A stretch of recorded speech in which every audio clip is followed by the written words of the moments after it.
Patrice Lumumba, héros de l'indépendance, est soupçonné de flirter avec l'Union soviétique. Le président katangais Moïse Tshombe et plusieurs de ses ministres sont présents, ainsi que 4 officiers belges et un peloton d'exécution. Face à eux, 3 prisonniers. Les 2 premiers sont tués par balle, puis vient le tour de Patrice Lumumba, déchu et arrêté quelques semaines plus tôt. Le commissaire Franche de Serre le prend, il le ramène aussi devant l'arbre. On a pris soin de faire en sorte que Lumumba, qui était l'ennemi numéro 1, le Satan comme les Belges l'appelaient, puisse voir de quelle manière atroce il devait mourir. Patrice Lumumba s'effondre à son tour. Sa dépouille et celle de ses 2 compagnons sont jetées à la va-vite dans une fosse fraîchement creusée.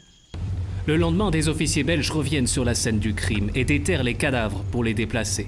Le 21 janvier, les corps sont finalement démembrés et dissous dans l'acide sulfurique. 2 dents de Patrice Lumumba seront conservées dans le plus grand des secrets par un officier belge. Blok jette un pavé dans la mare. Dans un livre, il met directement en cause les autorités belges, avec des preuves à l'appui comme ce téléx envoyé par le ministre des Affaires africaines de l'époque. Il insiste personnellement que Lumumba soit transféré au Katanga dans les délais les plus brefs. L'élimination, en fait, est un mauvais mot. Ce qu'on aurait dû dire, il faut le mettre à l'écart. Et évidemment, quand on connaît la fin de l'histoire, qu'on emploie le mot élimination et qu'on voit ce qui arrive, inéluctablement, on fait le lien entre ces 2 mots.